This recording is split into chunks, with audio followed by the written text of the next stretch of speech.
business person or entrepreneur. And unless you get addicted at solving problems. Now, by the way, try to solve all your problems, you have no time. You got to solve the most important problems.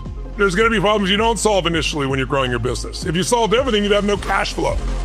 So you got to know the difference between a normal problem, an abnormal problem, and a pathological problem. If you have a child that is 3 months old and they go to the bathroom in their pants, it's a problem. But it's part of that stage. It's a natural problem, nothing to get stressed about. You have to learn how to divide these up and focus and conquer the ones that are necessary. When COVID happened, suddenly all over the world, they shut down every stadium. I was just doing 10, 15,000 person stadium events. And then they shut down even smaller venues. And so I remember I got the call from the governor's office in California saying, your program you're going to do in San Francisco, San Jose for 14,000 people, guess what? 100 people in the stadium. I said, 100 people, you can't operate that way. But sure enough, they said, that's what you got to do. I was like, well, I couldn't do that. So I was like, forget it. I'm not going to let them stop me. I'm relentless, right? I want to solve this problem. We're going to move to Vegas. They're never going to shut down Vegas. So we got 14,000 people over a couple of weeks to move their schedules, book their rooms to go to Vegas. And guess what happened? 10 days out of our event in Vegas, they shut down Vegas. Like, oh my God. So I decided we're going to go to Texas. The governor said he's not going to bend. I have a friend there has a church in Houston, has more than 15,000 seats. We'll move to Houston. We're going to make this work. Sure enough, 10 days, 12 days out. It was 12 days out. They shut down Texas. I thought we're going to go to movie theaters. We'll go to 14 other movie theaters. They let you put 10 people in each one. They'll have a big screen. They'll have great sound. And at least they'll have 10 people to interact with. And then they shut down the movie theaters. So I built the studio, and that's how I went from solving that problem. And not only that, but then the seminars grew 25,000, 50,000 person UPWs, 60,000 was the last one we did. So every problem opens up a new opportunity if you have the right psychology, if you're relentless in the way you go about it. I believe the most important skill, one of at least top 3 most important skills in life, is the ability to make decisions. Anybody can make a decision when it's easy, but when it's tough. And so when you think about decisions, it's not your conditions that control your life, it's your decisions. Do you decide to give up? Do you decide, like the example of Robert? What did you decide when they said we won't hire you? What did I decide when they said you can't use our stadium, right? Decisions. But really, a lot of people make decisions and don't follow through. From the moment you decided you were committed, you didn't just decide, you were committed. What's the difference between a decision and a commitment, okay? Decisions are made in the moment. Sometimes it's the easy decision you make in the moment and you follow through. First part is to decide. That means to cut off any possibility except the thing you've committed to. When you make a decision, it comes from incision, right? In Latin, it means to cut off from. So it's like you don't give yourself an option. I always tell people, if you're going to be successful in business, if you want to take the island, you better burn the boats. Because as long as you got a way to go back, you're not going to resolve to move forward. But there's a step even further that some people actually get to, and it makes life so much easier. It's called resolve. Resolve is when you don't just decide, but you take this next step and you take it into the future. It's not just right now I decided. It's like, no, I'm committed to do this through time, no matter what shows up. What does it mean to resolve? Not just decide you're going to do something, not just commit you're going to do something, but to completely resolve that this will be. This is done. I remember my teacher, Jim Rohn, used to say, he asked people one time, he asked an audience, what does resolve mean? And this little girl raised her hand. She was only like 13, 14 years old. She said, I think resolve means promising yourself that you will never give up no matter what. And he said, that's a great definition. Resolve means it's done. Now, the last part of decision you make, I think it's really important to understand it's all about energy. Now, that's not so it's rah-rah. I've never been into positive thinking.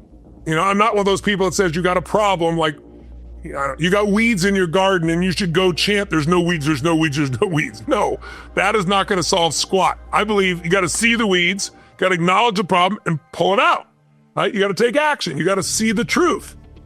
But what a lot of people do is they just try to, poo-poo it and be happy about it. That's not my approach. I believe you got to see things as they are, but if you're a leader, you got to see it better than it is. You can't see it worse than it is, which is what most people do. They see it worse than it is because they're afraid of failing. So they go, oh, it'll never work, it never does, the economy's this, the person's that, interest rates are that. They come up with all these reasons. Underneath it all, they're afraid they're gonna fail and they feel like they're not enough. But if you can trade that out, instead say, okay, I wanna see it as it really is, not exaggerate the problem. And now I gotta see it better than it is because I need to create a compelling future. Jot this down. Anyone can deal with the difficult today if they have a compelling tomorrow. Anyone can deal with the difficult today if they have a compelling tomorrow, what I call a compelling future. So your job is to create a compelling future for yourself, for your business, for your family, for your employees, even when it's tough, even when the media is telling you the whole world's gonna end, right?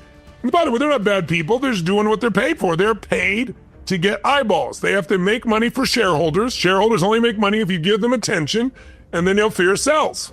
That's why they do it. It's not because they're bad people. So if you and I are gonna take back control of our lives, if we're gonna execute on our dreams, if we're gonna go to a different level than we've ever been before, then we have to put ourselves in a position where we put ourselves in a higher energy state. Because in a low energy state, negative thoughts surround you. If the idea is I gotta see it as it is, see it better than it is, that's what makes you a leader. And the third step is make it the way you see it. That requires strategy. But you're not gonna do it unless you have enough energy. And there's a common problem around the world. People became more passive than ever before. They don't even want to drive to work. They don't want to have to get up to do it. They don't want to dress up in any way, shape, or form. Now, I'm not saying that's bad, but what's when you do it all the time, something interesting happens. Your energy lowers, and you get really comfortable, but comfort doesn't produce drive, and without drive, you don't really produce extraordinary results. So even when you're going to learn something, it's real, or make a decision, it's really important you get yourself in a strong state. When you're in a low energy state, your brain is like, you have the best computer in the world and you don't give it enough electricity, the screen doesn't work. Your brain's the ultimate computer. So when you're low energy, it's hard to come up with solutions. It's easier to see the problems. It's easier to give up. But when you're in a high energy state, right, you know what to do, you know how to do it, you make things happen. So I think it's really important. You come up with what seems to be a seemingly impossible goal, not truly impossible, but it seems impossible to you. But you know if you achieved it, it would excite you. What that does is it changes the way you're being. My teacher, Jim Rohn, used to have a phrase. He said, your goals affect you, whatever they are. And some people say, I don't have any goals. And he goes, yes, you do. Your goal is just to be comfortable. And so that's all you get. There's no drive in you, there's no move in you, right? If your goal is to never be in pain, you're not gonna do squat, right? You're never even in a relationship. So if you have no goals, that's still a goal. Your goal is just to survive. Your goals affect you whatever they are. So goals that are big enough and compelling enough. And what's compelling for one person might not be for the other. It's what's compelling for you. So he says, you gotta come up with this absolute incredible goal, this vision that excites you. But then the second secret that I've experienced that he talked about is you need to have a tight timeline. A tight timeline. You know, something that's so tight that it makes you do something today. So if you say, in the next 10 years, I'm gonna do X, Y, and Z, and you wake up today and you go, oh, I'm gonna do that in the next 10 years. There's no reason for you, there's nothing compelling you to do something today. But if you say, I'm gonna do this the next 10 years, but that means in the next 36 months, the next 18 months, the next 12 months, I gotta do this step that's so big towards the bigger step, then I gotta think differently